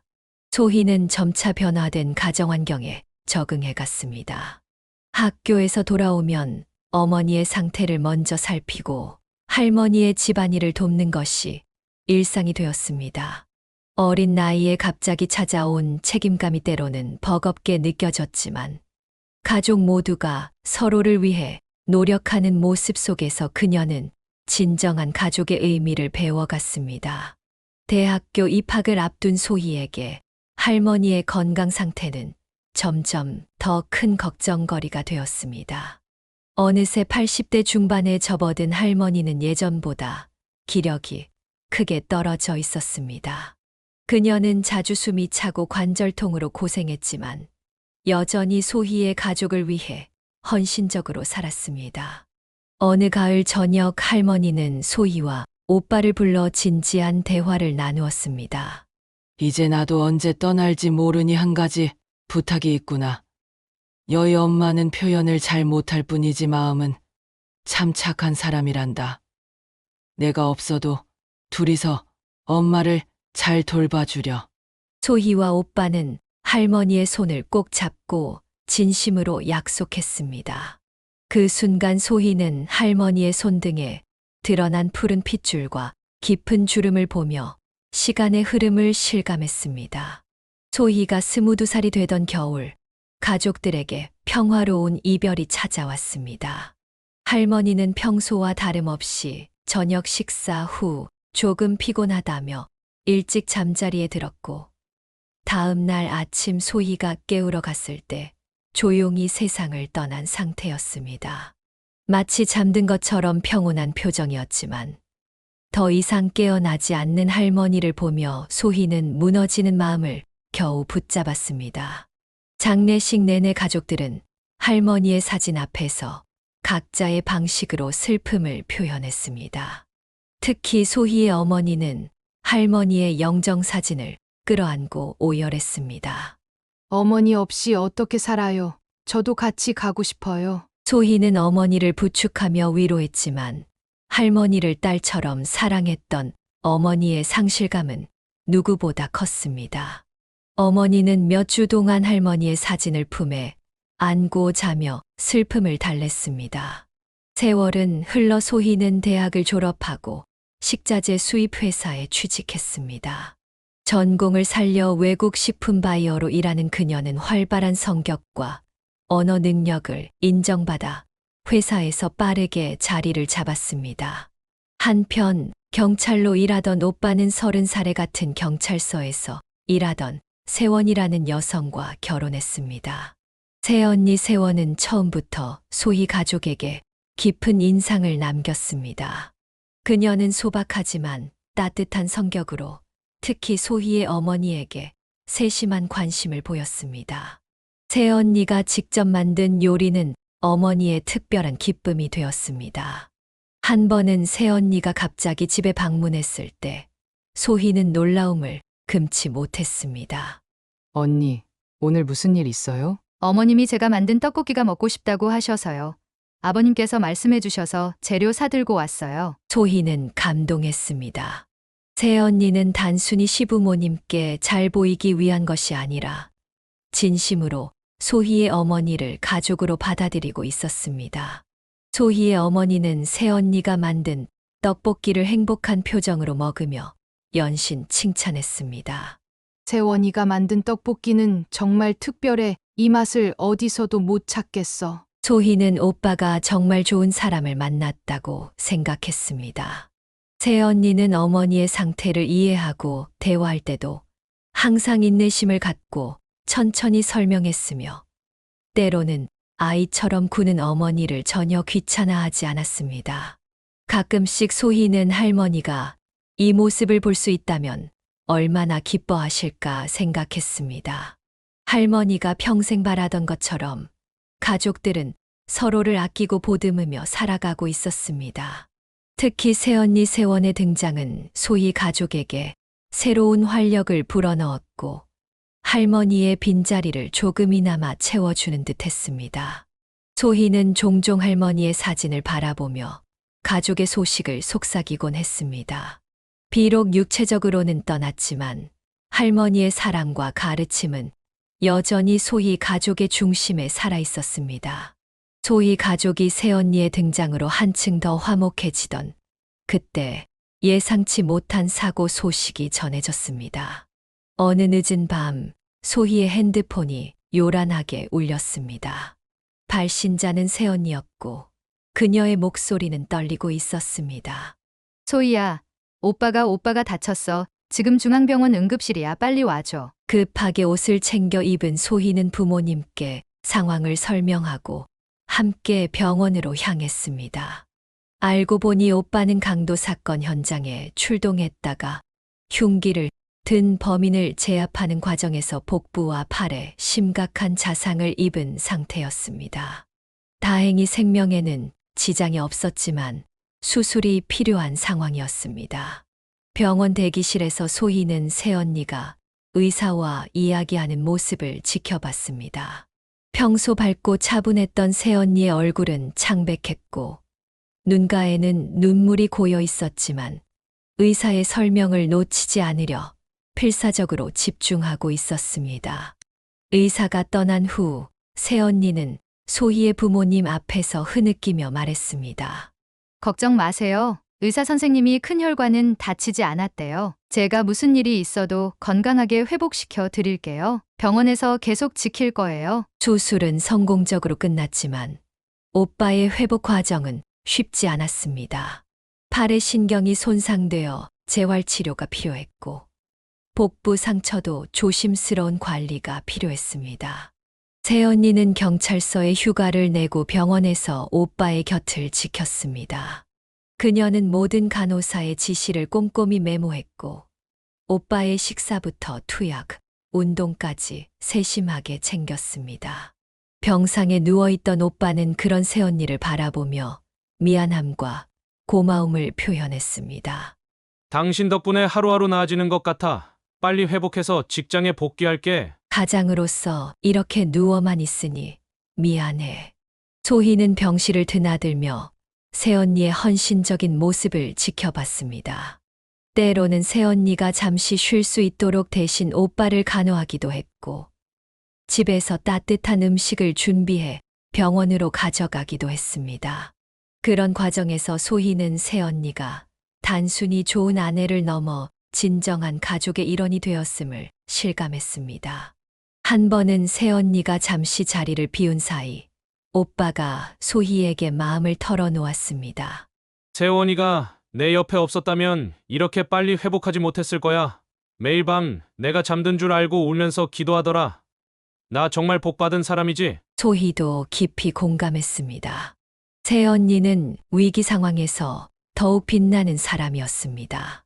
약 4개월 후 오빠는 병원을 떠나 집에서 요양을 시작했고 점차 일상으로 복귀할 수 있었습니다. 처음에는 가벼운 사무 업무부터 시작했지만 재활치료의 효과와 새언니의 정성 덕분에 6개월 만에 현장 근무도 가능해졌습니다. 오빠가 완전히 회복한 후 소희 가족은 모두 모여 작은 축하 자리를 마련했습니다. 소희의 아버지는 새언니에게 특별히 감사의 마음을 전했습니다. 세원이 덕분에 우리 아들이 건강하게 돌아왔구나. 진심으로 고맙다. 새언니는 수줍게 웃으며 고개를 저었습니다. 당연한 일을 했을 뿐이에요. 저도 이 가족의 일원인걸요. 소희는 그날 저녁 새언니가 자신의 가족에게 얼마나 소중한 존재인지 다시 한번 깨달았습니다. 할머니가 떠난 빈자리를 채우는 새로운 보물이 생긴 것 같았습니다. 비록 또 다른 시련이 찾아왔지만 그 과정에서 가족의 유대는 더욱 단단해졌고 특히 새언니와의 관계는 시련을 통해 더욱 깊어졌습니다. 그날 밤 소희는 문득 할머니가 자신들을 지켜보고 있다는 느낌이 들었습니다.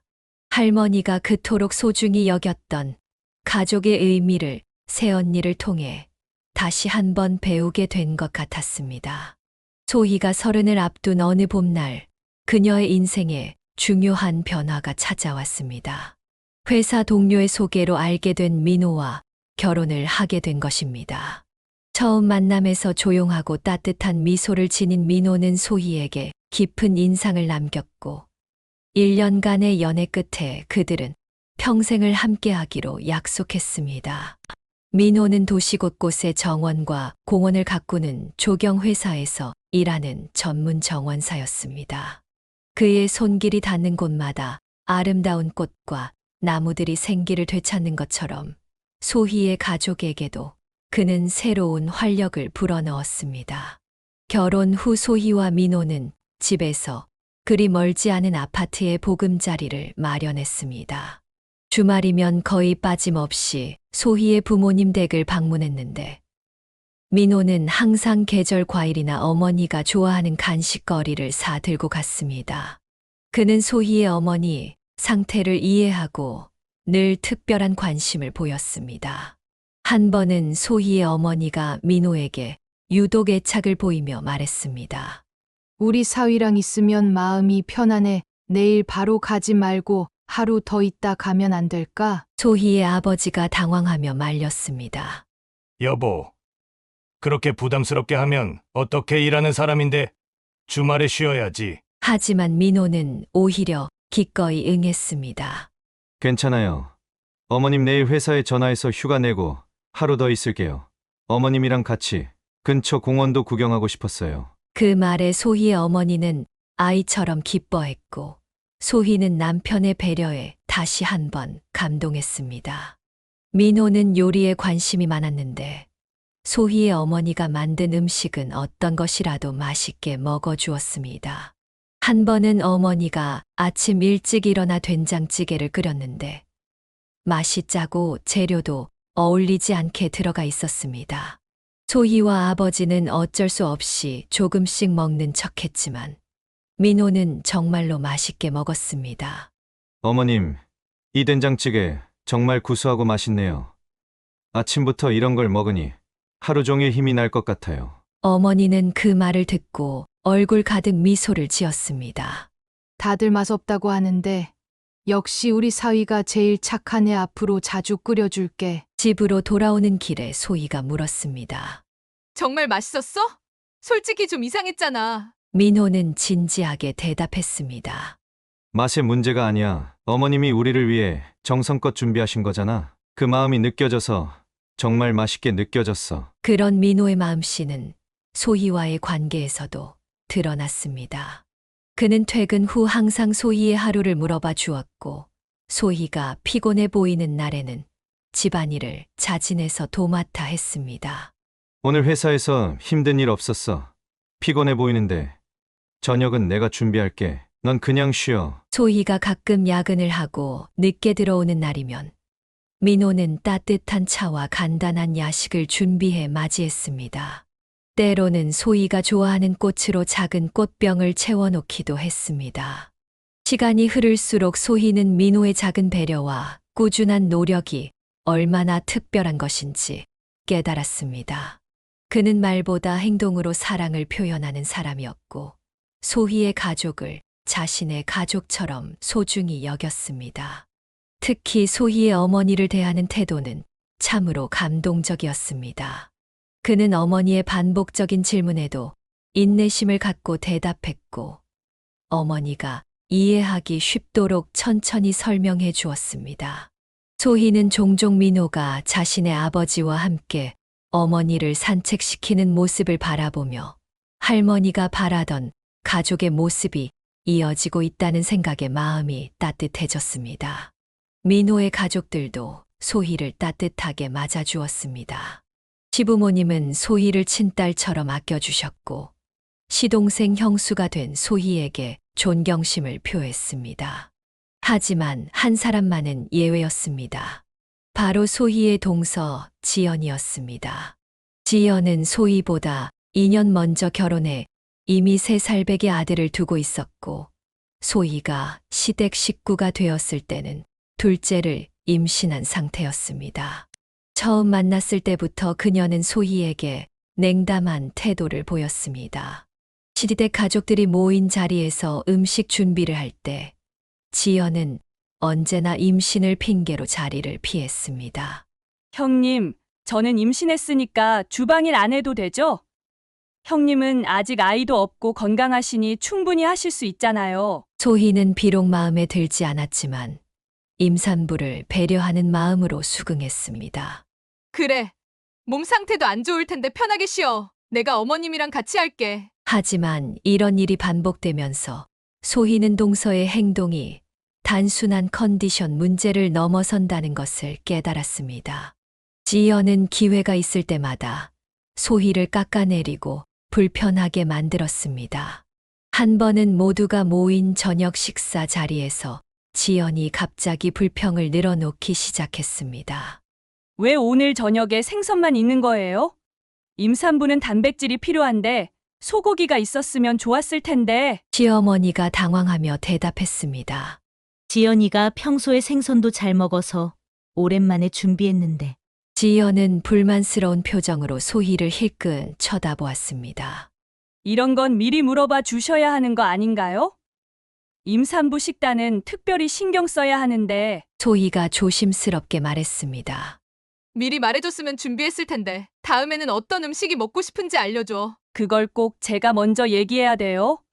가족들이 알아서 챙겨주는 게 맞지 않나요? 이런 날카로운 대화가 계속되면서 소희는 동서와의 관계가 순탄치 않을 것임을 예감했습니다.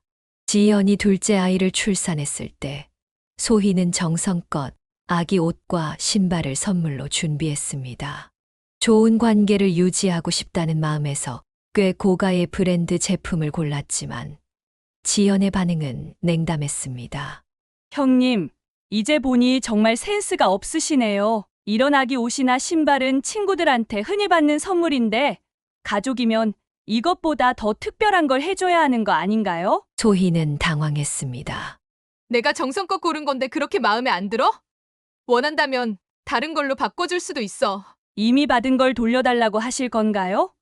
전 그냥 형님이 센스가 없다고 말씀드린 것뿐인데요. 소희는 입술을 깨물며 더 이상의 말다툼을 피했습니다. 하지만 지연의 말이 그녀의 마음에 상처를 남긴 것은 사실이었습니다. 더 견디기 힘들었던 것은 지연이 자주 형님은 아직 아이가 없어서 모르시겠지만 이라는 말을 했다는 점이었습니다. 사실 소희와 민호는 결혼 후 아이를 갖기 위해 노력하고 있었지만 아직 성공하지 못한 상태였습니다. 지연의 말은 의도적이든 아니든 소희의 아픈 곳을 건드렸습니다. 한 번은 소희가 용기를 내어 동서와 단둘이 대화할 기회를 만들었습니다. 혹시 내가 뭐 잘못한 게 있니? 같은 며느리로서 서로 의지하고 친하게 지냈으면 좋겠는데 내가 자꾸 날 멀리하는 것 같아서. 지연은 무표정한 얼굴로 대답했습니다.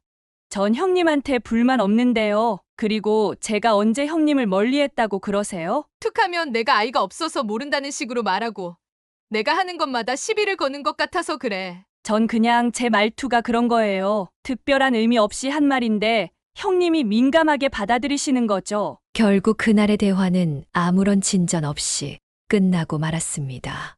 소희는 시댁에 갈 때마다 동서와의 어색한 관계로 인해 마음이 무거웠지만 가족의 화목을 위해 표면적으로나마 친절을 유지하려 노력했습니다. 결혼 2년이 지나도록 소희와 민호 부부에게 임신 소식은 찾아오지 않았습니다. 처음에는 때가 되면 자연스럽게 생기겠지라고 생각했지만 이 시간이 갈수록 두 사람은 불안해지기 시작했습니다. 결국 그들은 난임 전문 병원을 찾아 검사를 받기로 결정했습니다. 병원에서 여러 검사를 거친 후 의사는 소희 부부에게 난임 치료를 시작할 것을 권했습니다. 소희는 배란 유도제부터 시작해 여러 단계의 치료를 받았고 결국 시험관 시술까지 시도했지만 번번이 실패했습니다. 그 과정은 육체적으로도 고통스러웠지만 정신적인 스트레스는 더 견디기 힘들었습니다. 매번 실패할 때마다 소희는 자신을 탓했고 민호는 그런 아내를 위로하며 함께 힘든 시간을 견뎌냈습니다. 소희야, 우리 아직 젊어 조급해하지 말고 천천히 가자. 우리 둘만의 시간도 소중하잖아. 민호의 따뜻한 격려에도 불구하고 소희의 마음속 상처는 깊어져 갔습니다. 특히 동서의 무심한 말들이 그 상처에 소금을 뿌리는 것 같았습니다. 동서 지연의 둘째 아이 돌잔치가 열렸을 때 소희 부부도 참석했습니다. 소희는 예쁜 선물을 준비하고 최대한 밝은 표정으로 행사에 임했습니다. 그러나 행사 도중 지연이 친구들에게 소희를 소개하면서 한 말이 그녀의 마음을 아프게 했습니다. 이쪽은 우리 형님이세요. 결혼한 지 꽤 됐는데 아직 애가 없으셔서 아이 용품 선물할 때 항상 조언해드려요. 소희는 그 말을 듣는 순간 얼굴이 화끈거렸지만 자리를 망치지 않기 위해 미소를 유지했습니다. 민호는 아내의 손을 꼭 잡아주었습니다. 집으로 돌아오는 길 참았던 눈물이 터져 나왔습니다. 민호는 아내를 꼭 안아주었습니다. 내 잘못 아니야. 우리는 우리 방식대로 행복을 찾을 거야. 지연이의 말에 상처받지 마. 돌잔치 이후에도 지연은 기회가 있을 때마다 소희의 아픈 곳을 건드렸습니다. 명절에 모인 자리에서는 형님은 애가 없어서 모르시겠지만 육아는 정말 힘들어요 라고 말하기도 했고 아이 교육 관련 대화가 나올 때면 소희를 의도적으로 배제했습니다. 소희는 이런 상황을 개선하기 위해 한 번 더 지연과의 대화를 시도했습니다. 둘만의 시간을 마련해 솔직한 마음을 털어놓았습니다. 지연아, 솔직히 말할게. 우리가 아이를 갖기 위해 얼마나 노력하고 있는지 너는 모를 거야. 나도 엄마가 되고 하지만 계속 실패하는 과정이 너무 힘들어. 내가 자꾸 애가 없어서 모른다고 할 때마다 가슴이 찢어지는 것 같아. 지연은 잠시 당황한 듯 했지만 곧 평소의 모습으로 돌아왔습니다. 형님, 너무 예민하게 받아들이시는 거 아닌가요? 저는 그냥 사실을 말한 것뿐인데, 그리고 형님이 너무 스트레스 받으시니까 아이가 더 안 생기는 거 아닐까요? 마음을 편하게 가지셔야 해요. 그 말은 오히려 소희에게 더 큰 상처가 되었습니다. 마치 자신의 정신력이 부족해서 임신이 안 되는 것처럼 들렸기 때문입니다. 시간이 흐르면서 소희는 동서와의 관계 개선을 위한 노력을 점차 포기하게 되었습니다. 대신 민호와 함께 난임 치료에 집중했고 부부간의 유대를 더욱 강화했습니다. 민호는 아내가 치료 과정에서 겪는 신체적, 정신적 고통을 함께 나누려 노력했습니다. 소희야, 내가 이렇게 힘든 과정을 견디는 모습이 너무 대단해. 결과가 어떠든 우리는 서로가 있잖아. 나는 내가 있어서 행복해. 민호의 변함없는 사랑과 지지 덕분에 소희는 어려운 시간을 견뎌낼 수 있었습니다. 그리고 점차 자신의 가치가 어머니라는 역할에만 있지 않다는 것을 받아들이기 시작했습니다. 그녀는 가족 안에서, 직장에서, 그리고 사회 속에서 자신이 할 수 있는 역할에 더 집중하려 노력했습니다. 하지만 동서의 상처 주는 말들과 임신에 대한 사회적 압박 속에서 소희의 마음 속에는 여전히 아픔이 남아 있었습니다. 결혼 7년째 되던 해, 소희의 남편 민호에게 예상치 못한 건강 문제가 찾아왔습니다. 처음에는 단순한 피로감으로 생각했던 증상이 점차 심각해졌습니다. 민호는 지속적인 피로와 함께 피부가 가려워지고 얼굴과 눈 주위가 노랗게 변하기 시작했습니다. 소희의 권유로 종합검진을 받은 민호는 충격적인 진단을 받게 되었습니다. 의사는 심각한 표정으로 검사 결과를 설명했습니다. 간경화가 상당히 진행된 상태입니다. 평소 음주를 거의 하지 않으셨다고 했는데 비알코올성 간경화로 보입니다. 이런 경우 자가면역 질환이나 대사성 질환이 원인일 수 있습니다. 소희와 민호는 믿기지 않는 표정으로 의사의 말을 들었습니다. 민호는 평생 술과 담배를 거의 하지 않았고 건강에 신경 쓰는 편이었기 때문입니다. 의사는 계속해서 치료 방법을 설명했습니다. 현재 상태로는 약물 치료를 시도해 볼 수 있지만 증상이 더 악화된다면 간이식을 고려해야 할 수도 있습니다. 가족 중에 적합한 공여자가 있는지 미리 알아보시는 것이 좋겠습니다. 그날 이후 민호는 처방된 약을 꾸준히 복용했지만 상태는 점점 나빠졌습니다. 6개월이 지난 후 의사는 결국 간이식이 필요하다는 최종 판단을 내렸습니다. 더 이상 미룰 수 없는 상황입니다. 환자분의 간 기능이 급격히 저하되고 있어요. 간이식이 현재로서는 유일한 대안입니다. 이 소식을 들은 시댁 가족들은 크게 놀라고 걱정했습니다. 특히 시아버지는 아들의 상태를 보고 눈물을 흘리며 자책했습니다. 우리 아들이 어릴 때부터 집안을 위해 너무 고생했어. 고등학교 때부터 신문 배달하면서 공부했는데 대학도 못 보내고 그런데 이렇게 아프다니. 소희는 시부모님을 위로하면서도 남편의 치료 방법을 찾기 위해 동분서주했습니다. 그러던 중 시동생이 형을 위해 자신이 간이식을 하겠다고 나섰습니다. 형, 내가 간이식해 주게 벌써 검사도 받아봤는데 적합하대. 형이 우리 가족 위해 평생 고생했으니 이번엔 내가 형을 도울 차례야. 하지만 이 소식을 들은 동서지연은 격렬하게 반대했습니다. 미쳤어. 나한테는 한마디도 없이 이런 결정을 했다고? 애가 셋이나 있는 사람이 그런 위험한 수술을 어떻게 받겠다는 거야? 우리 형이 위험한 상황인데 내가 안 도와주면 누가 도와줘? 당신은 우리 애들 아빠이기도 하잖아. 혹시라도 수술에 문제가 생기면 나와 아이들은 어떻게 살아가라고? 지연의 말도 일리가 있었습니다. 새 아이의 아버지인 신우에게 간이식 수술의 위험을 감수하라고 하는 것은 무리였습니다. 소희도 이 점을 이해했기에 말리지 않았지만 남편의 생명이 위태로운 상황에서 다른 방법을 찾아야 했습니다. 깊은 고민 끝에 소희는 스스로 결정을 내렸습니다. 몰래 병원에 가서 간이식 적합성 검사를 받았고 다행히 적합 판정을 받았습니다. 가족들이 모인 자리에서 소희는 자신의 결정을 알렸습니다.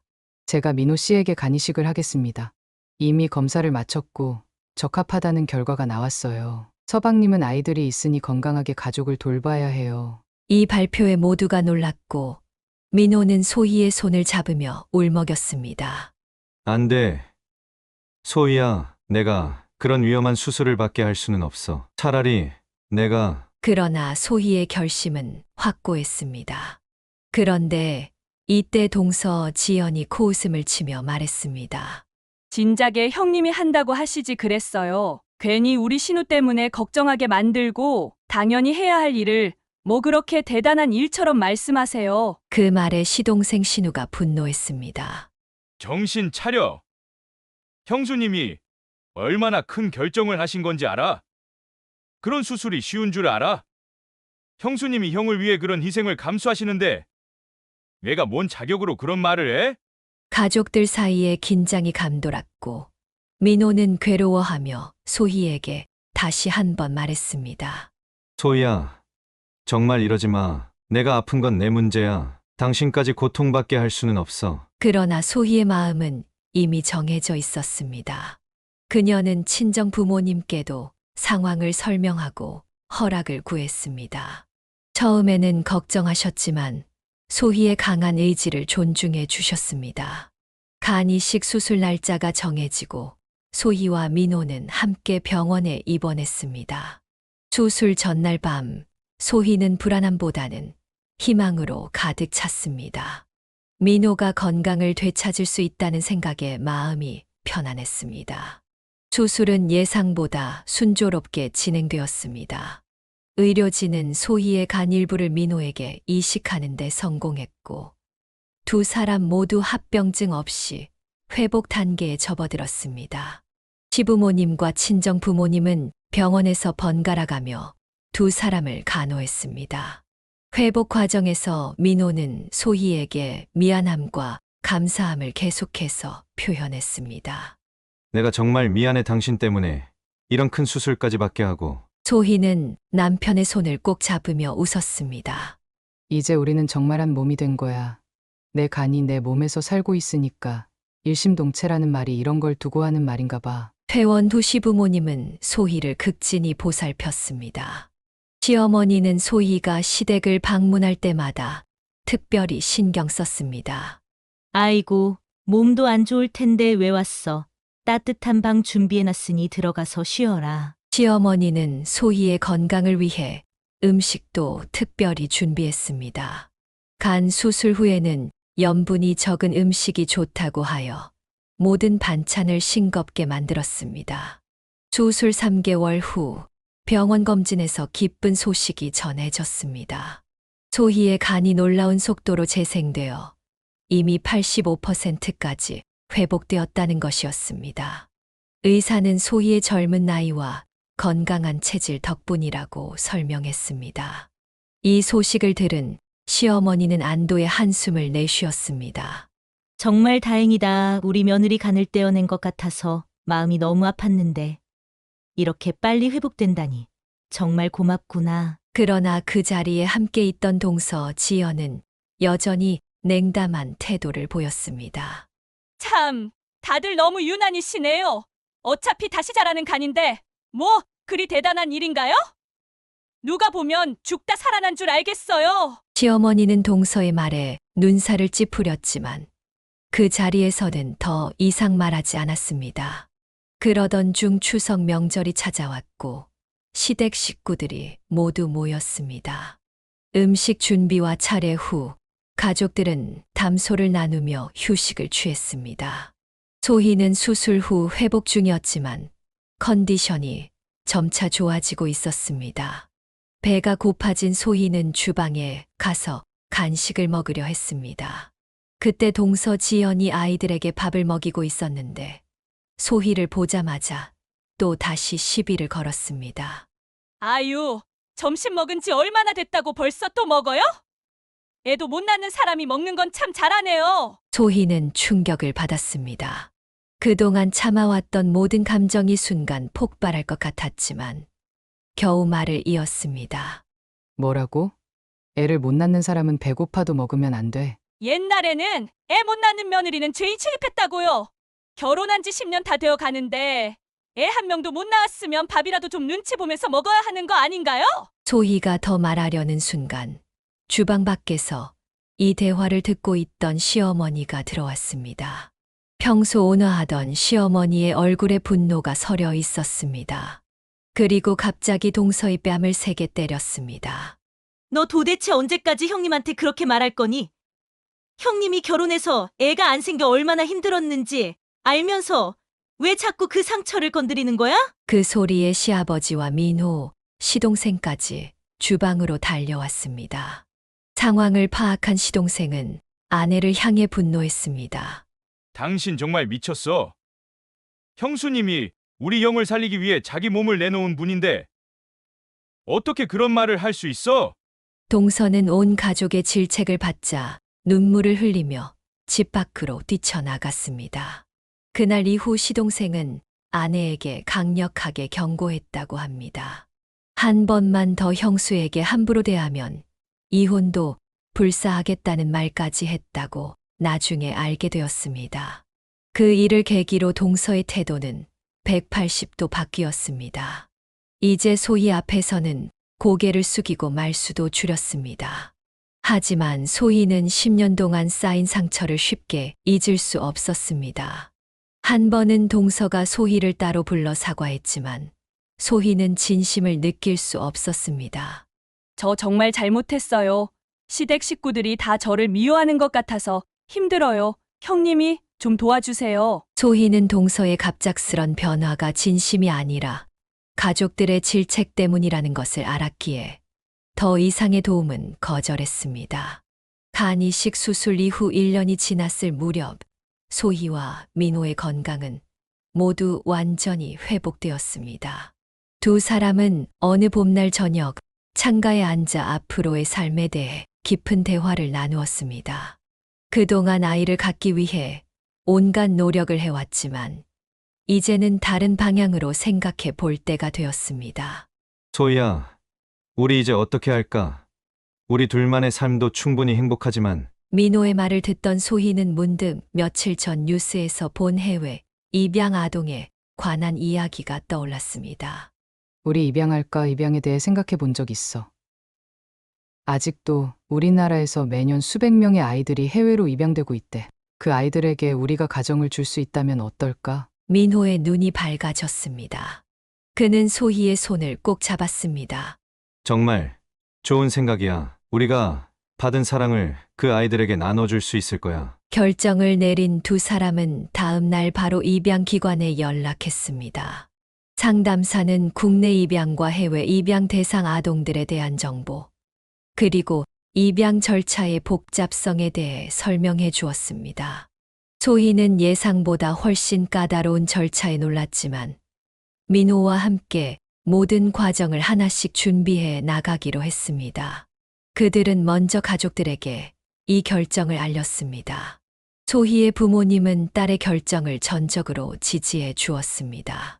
소희야, 정말 훌륭한 생각이다. 꼭 핏줄이 이어져야만 가족이 되는 건 아니란다. 할머니가 너희 엄마를 딸처럼 생각했던 것처럼 너희도 그 아이에게 진정한 부모가 될 수 있을 거야. 시부모님도 처음에는 놀라셨지만 곧 두 사람의 결정을 응원했습니다. 특히 시어머니는 눈물을 글썽이며 말씀하셨습니다. 우리 며느리가 이런 큰 결정을 했다니. 할머니가 계셨다면 얼마나 자랑스러워하셨을까. 우리가 할 수 있는 모든 도움을 줄게. 입양 절차는 생각했던 것보다 복잡하고 오래 걸렸습니다. 가정조사, 심리평가, 교육과정, 서류 준비 등 수많은 단계를 거쳐야 했습니다. 때로는 지치고 지루한 과정이었지만 소희와 민호는 서로를 격려하며 한 단계씩 나아갔습니다. 그들은 입양 준비 과정에서 비슷한 상황에 있는 다른 부부들과도 교류하게 되었습니다. 난임으로 고통받다가 입양을 선택한 가족들, 이미 입양에 성공한 가족들의 이야기를 들으며 큰 위로와 용기를 얻었습니다. 소희는 자신의 경험을 통해 난임으로 고통받는 다른 부부들에게도 말을 전하고 싶었습니다. 난임을 겪으면서 자신을 미워하고 세상을 원망하게 되는 순간들이 많았어요. 하지만 그것이 내 가치를 결정하는 것은 아니라는 걸 이제는 알아요. 가족의 형태는 다양할 수 있고 사랑으로 연결된 가족이 진정한 가족이라고 생각해요. 입양 준비를 하는 과정에서 소희와 민호는 자신들의 삶을 돌아보는 시간도 가졌습니다. 할머니가 보여주신 무조건적인 사랑, 부모님의 헌신, 시부모님의 따뜻함, 이 모든 것을 자신들도 아이에게 전해줄 수 있을 것이라는 확신이 들었습니다. 특히 소희는 어린 시절 할머니가 자신을 키워주셨던 것처럼 입양될 아이에게도 그러한 사랑을 전해주고 싶었습니다. 할머니의 자장가, 맛있는 간식, 인내심 어린 가르침.